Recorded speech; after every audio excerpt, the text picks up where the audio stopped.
to the NXT Podcast, your home for weekly NXT reviews and insight. The beautiful part of NXT is that when one dream ends, another dream begins. Find all of your NXT news, recaps, and analysis right here. So with that being said, we only have one question for you. Are you ready? We thought so. Let's get the show started right now.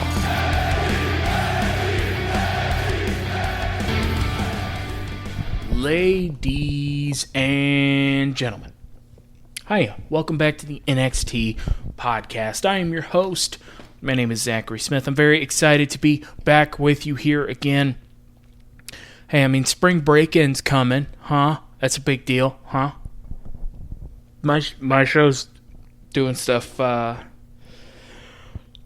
too. So we got, hey, is it the most exciting episode of NXT that there's ever been? No, it's not. But, we're building. That's all we can do. Hey, you know what? Sometimes you're on a championship run, and then some players leave, and we're not going to call it a rebuilding phase, we're going to call it a reloading phase, you know? Is it going to be as popular? Of course not. But you're going to feel so stupid when we're back on top. So listen, you can find me on Twitter. I'm at ZachNXT. That's at ZACHNXT. It's a collection of stuff that I think is funny.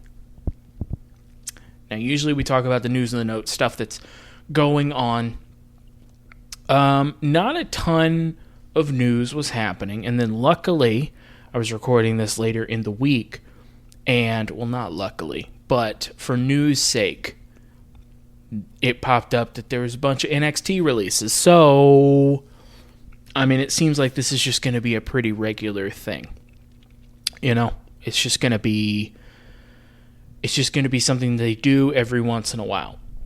and you know, some of these I didn't understand at first. But we're going to kind of go through some of them. Some people, I'm actually, I think they're going to probably be better off. Some people, I don't know. It's probably worth mentioning that I think Athena, formerly Ember Moon, was being interviewed, and she talked about some meetings where basically the women on the roster, at least, I don't know if it was the NXT side and main roster, or it's just main roster, were basically told, hey, you gotta be sexier, basically. You gotta, be more attractive in the ring, like Mandy Rose. That's what we're looking for. And Athena was like, hey, the Mandy Rose thing isn't my thing. All respect to it. That's super weird. I think, based on my track record here and what I've talked about and what I have chosen to point out, I think you get the idea that my feeling about women's wrestling is that it's taken as something that is not serious and is supposed to just be eye candy, and that's bothered me since, I became a fan. Whether it's the Attitude Era or when, Vince was still a bad guy but didn't have Stone Cold, so, it was just, Bobby Lashley or, whoever he was dealing with at the time, and that was super weird with women and their roles in the business. And before the give divas a chance or give women a chance thing, women's wrestling was treated as just go out there, have a few-minute match, look good, so that all the single dudes in the crowd can go, oh man, that's awesome. The thinking there is probably you want all your superstars to be desired, right? Part of the popularity of Roman Reigns, not all of it, not most of it, not a good chunk of it, but part of the popularity of Roman Reigns to them is probably that, if he comes out without his shirt off or his shirt on, they think, women are oh, man, he's attractive. And sure, but the thing is that that's not the only thing going on with Roman Reigns, and that's not the only thing going on in the men's division. The men's division seems to have this unspoken thing of, like, they are aesthetically pleasing individuals, but that is not made to be the point of them at all. Whereas women, like, will be in stories. Like, nothing about Becky Lynch or Bianca Belair, Ronda Rousey.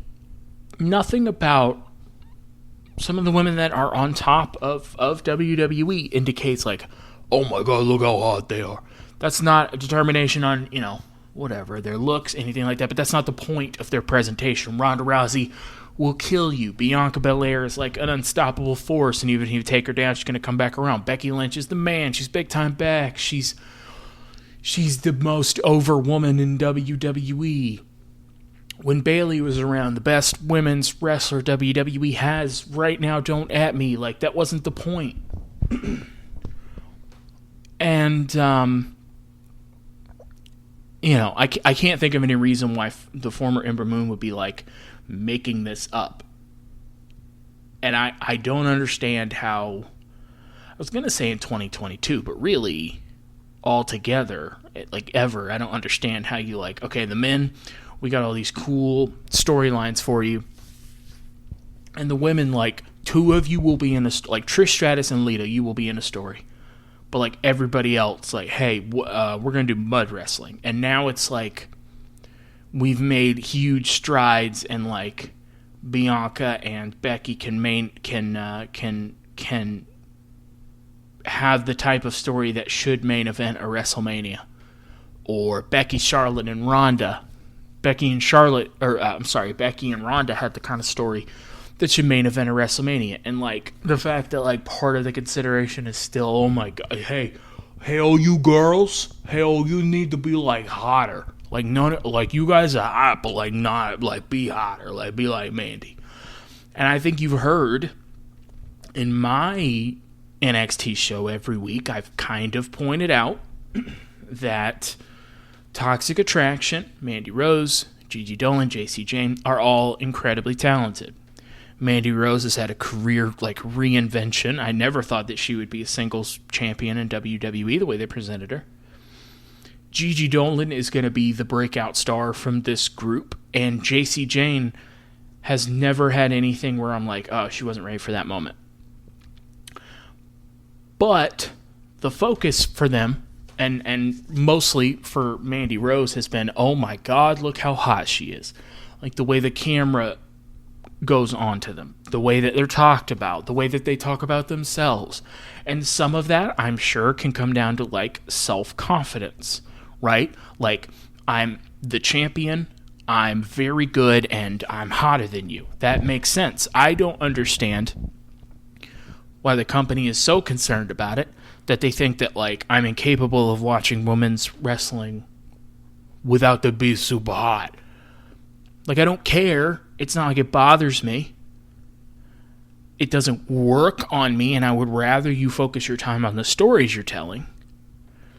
Because, like, you send Natalya down to, like, NXT, and, like, that story's not super compelling. But, like, your focus, like, instead of like making Charlotte Flair a good character, or, like, fixing Ronda, or hey, Asuka's back, like, your focus is like, hey, be hotter. It's weird. I don't understand what that is, and if that's going to be the direction they're going to go, it seems like on the men's side they're going back to, like, hey, these are, like, athlete, like Gable Steveson, like, bad dude based on reports, but, like, Olympic athlete, outside guy, we're going to teach him to wrestle. And it seems like the women's side, they're trying to a little bit go back to, like, dude, you see her? And that's never, I don't know if that's just me, that's never been interesting to me. Like, not even when I was a teenager and I first started watching, like, that just never did it for me. I don't watch wrestling to be like, dude, Trish Stratus. So all I can hope is that doesn't happen.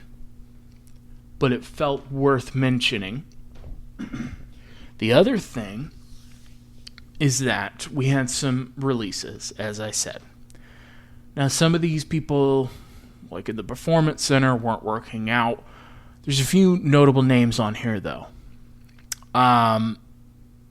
So I'm going to start with Malcolm Bivens. So Malcolm Bivens, head of Diamond Mine, their mouthpiece, like one of the most entertaining guys that they just never gave a chance to be, I don't think, his full self. He had his moments, but like on social media, that dude is hilarious.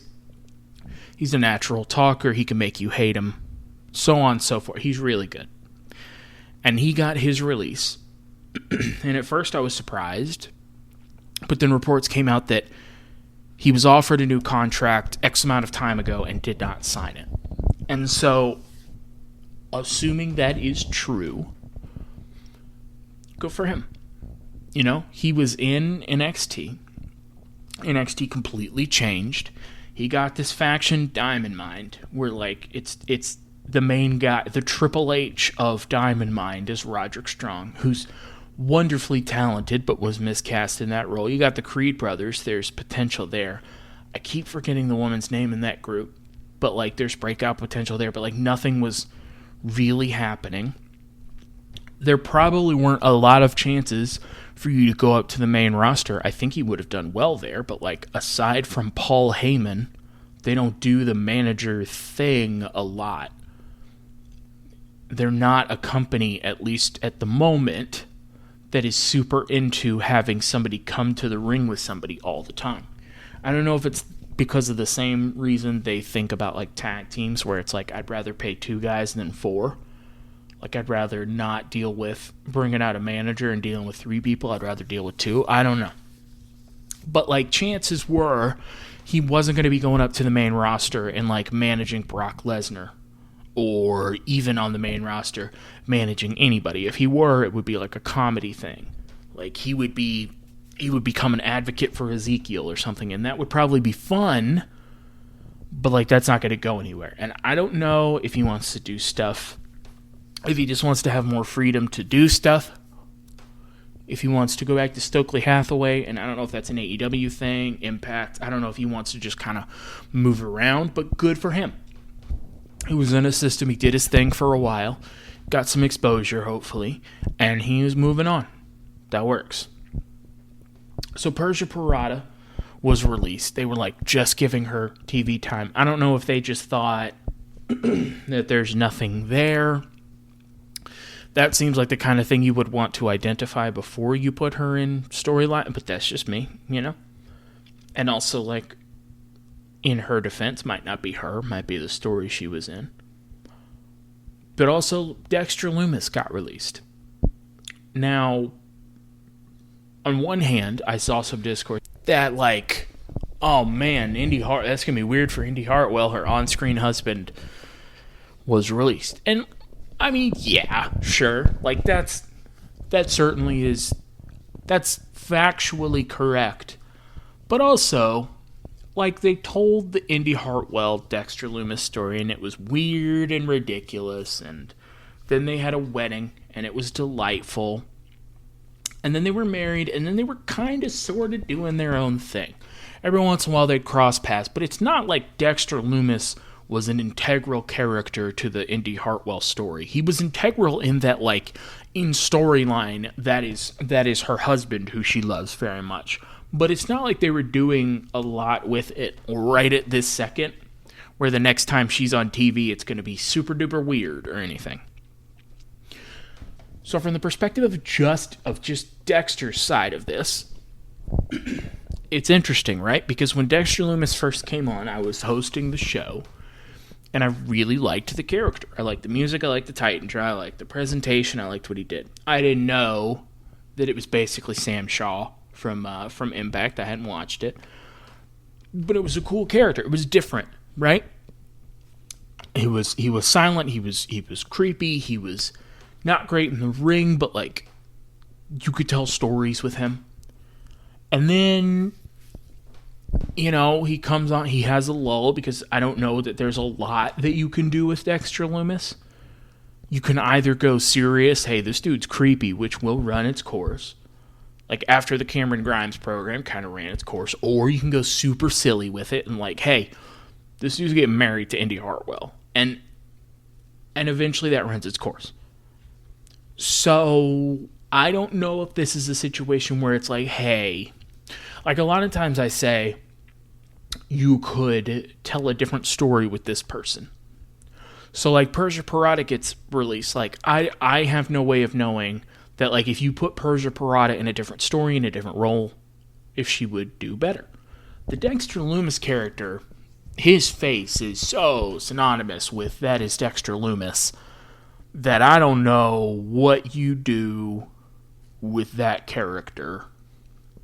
Because you've done the silly thing. So like you could keep doing silly stuff if you want. Like that is part of wrestling. So could happen, could be a thing you do. But it's already been done. Or you could try turning him back super serious, and I think that would work for a little while, but like we've seen it. So I don't really know what you do with this talent, and he's a little bit limited in the ring. So it's not like Roderick Strong, where like the character stuff might not work, but like once the bell rings, he will take you on a journey. That's not the case. So I don't know. I don't know if you can turn Dexter Lumis into a different character and all of a sudden have him talking and be a serious guy. I don't know. You kind of pigeonholed yourself with the gimmick you were doing. All right. So Harlan got released. Harlan was the heavy for Joe Gacy. It was like a combination heavy, like bodyguard thing, and like debuting Harlan thing. And of course, as you know, he was a very, very new talent. Went to NXT, everybody was pumped, and then the first time we saw him, he was in the crowd with his head shaved. And Harlan with hair, like Parker Boudreau, the guy with hair, handsome dude, jacked. Harlan with his shaved head is a weird looking dude, and the problem was that it never came across as scary. It never came across as intimidating. It came across as ridiculous. And I think that they brought him on and then didn't really know what to do with him. Some of the reports were saying they weren't happy with his progression. Listen, I'm not there every day, so like I don't know if they're talking about progression in terms of like behind the scenes, training. He's not picking stuff up, blah, blah, blah, blah, blah, blah, blah, blah. But from an on-screen perspective, I don't know how much he's supposed to learn when all he's supposed to do is look weird and stare at people and like dominate people. Like he didn't have a lot of like wrestling matches. He had a lot of I'm beating this dude up. And I get that's the character you're presenting, but also I don't know how much he was going to learn doing that. But he posted on social media that Parker Boudreau is back. Posted a picture of himself with hair. Looks a lot better. I'm excited to see what he does. I don't know if he's a guy who's going to still be in wrestling, or like if this is an AEW Impact or Indies thing where he builds his name up, or if he wants to go into something else. But I think that there's something you can work with there. I think you need to understand it's a project. You're going to have to bring him along, blah, blah, blah, blah, blah, blah, blah, blah, blah. But like I'll bet on that talent all the time. So the weird Harlan stuff is done. Joe Gacy's obviously doing a different thing now. Honestly, congrats to Parker Boudreau, too. Congrats kind of to Dexter Lumis a little bit. The one that surprised me was Dakota Kai. Dakota Kai has had a weird career. And, like, first off, props to her for getting to the, one of, if not the biggest, wrestling companies in the world and surviving for a really long time. I cannot overstate enough how much I want to give her flowers for that, because that is not easy. You see week to week here how many times I'm talking about people who like aren't going to stick on the roster, or people who get released or whatever. And Dakota Kai has made it years, and through cuts and cuts and cuts and cuts, through injuries, through lulls, through bad characters, through bad stories, through not getting stuff done, she has stuck around. And sincerely, that is a big deal. She had done everything she could do in NXT other than winning the women's title. They weren't putting on her. Like, she had done all that stuff twice. She had run her course in NXT.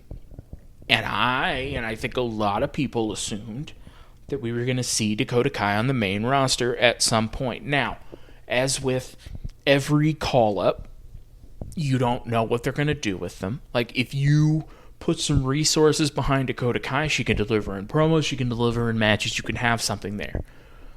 Or also she could be like a comedic backstage character, or also like she could be somebody you only ever see like twice. So I assume we were getting one of those. Not that Dakota Kai was going to be released. And of course, everybody outpouring of love on social media. Clearly somebody that was loved by the locker room and had the respect of her peers and should. And wherever Dakota Kai goes, she is going to be a coveted free agent. That is a lot of talent that I don't think anybody for a long time has tapped into. Like, her turning on Tegan Nox in that War Games match that they didn't really do anything with after, and then her turning on Raquel Gonzalez when Raquel had the NXT title, and that promo leading up to it were awesome. You can put that Dakota Kai up against a lot of people that have been in NXT, and it was great. But I guess they didn't see anything for her on the main roster, which is insane. She can fill any role, but also a little bit good for her. I think she's been in the same company a long time. I think WWE sees her at a certain level that I think she's far above. So if she wants to go back to WWE, she goes somewhere else, builds her name up, comes back. If she's sick of it and she's done it for long enough and she's done what she wanted to do and business is business, then she can just go somewhere else. So a little bit congrats to Dakota Kai too. Like, I'm certainly sorry that happened, but also a little bit of freedom, you know? So Roderick Strong's talking to Diamond Mine on this week's NXT, and like Group Esprit for anything, he picked a tag team for them to face, and it was actually going to be Viking Raiders, who are making their return, which is actually kind of cool. Bring the Viking Raiders in. I like this main roster to NXT thing with people we're not using. It works. Viking Raiders are really good. You probably have forgotten how good they are in the ring because they've been on the main roster. Von Wagner beat Tony D'Angelo. I don't know. Von Wagner's weird, man. Like, I can't figure out Von Wagner like at all. You know? I don't know what he's gonna be. I don't know what his potential is. And let me be clear, I don't dislike him, but I am baffled that like WWE's the people who are making decisions there seem to really like him and are bringing him along. And I don't see it, but that does not mean it's not there. I guess we'll wait and see. Never forget that when we were going to crown a new NXT champion in that, what was it, Fatal 4-Way? One of the people put in that match was frickin' Von Wagner. Like, that's a big... It wasn't Braun Breaker, wasn't Carmelo Hayes. It was Von Wagner. That's a big deal. Solo Sikoa beat Trick Williams. Haven't gotten to see Trick, like, wrestle a lot. Which is... no, he's like the friend. He's like the manager, blah, blah, blah, blah, blah. But it's cool to see, like, Trick Williams, like, actually wrestle, like, so you remember that he's, like, a wrestler, you know?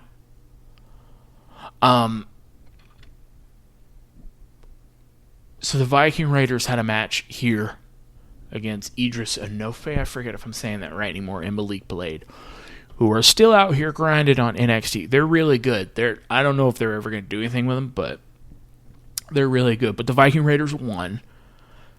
This makes sense. Like if we're fighting, I'm going to assume the Creed brothers next week, then we should bring them back and be like, hey, this is what we're about, you know? And then you can have that match then. So Joe Gacy's out next. Says he's molding NXT into a place of acceptance. Not everybody agrees with his views. After spring break-in, the naysayers will have no choice but to fall in line with his ideas. He'll take the title next week and take over the show after that. Now here's Rick Steiner, who's out to the ring. And then I don't really know how to break this down other than to tell you that a crowd of hooded dudes surrounded the ring. At this point, not when Rick Steiner was out there with a dude that's unhinged, but now Braun Breaker runs in and he starts clearing the ring, but Gacy comes back and takes out Braun Breaker. Hooded guys hand Joe Gacy the NXT title, and then we end with the shot of Joe Gacy holding up that NXT title. Okay, so this is an interesting feud, right? Because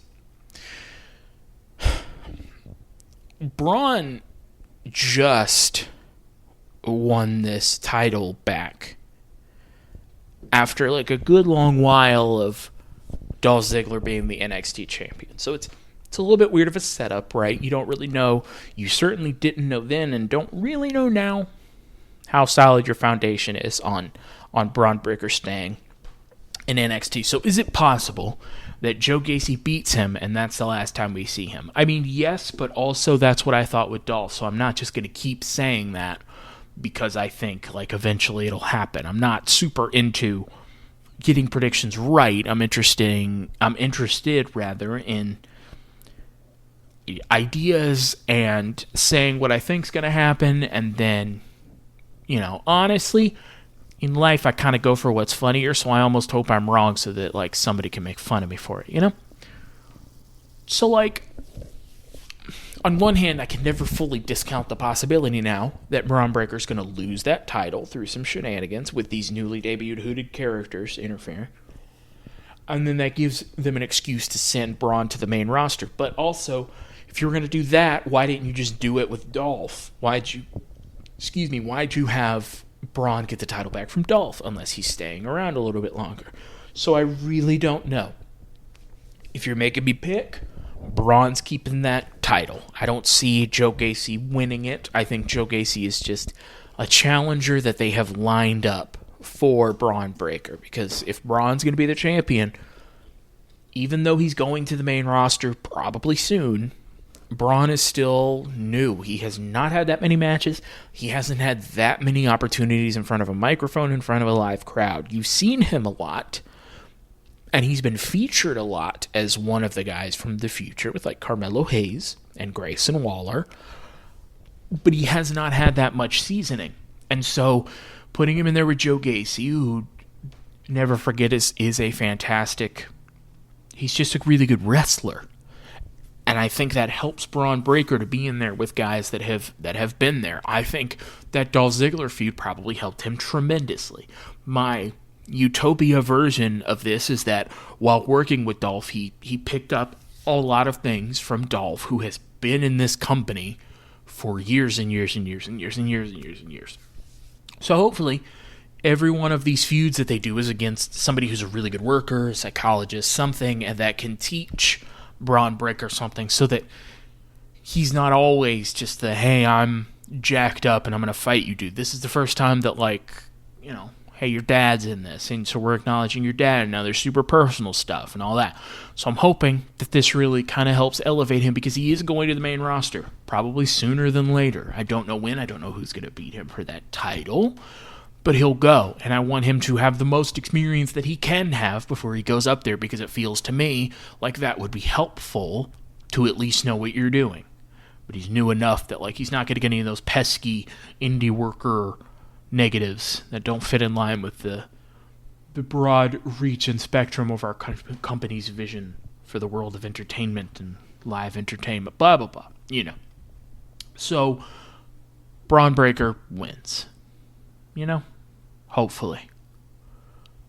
And NXT Spring Break, and still, boy, I don't love that name, is coming up.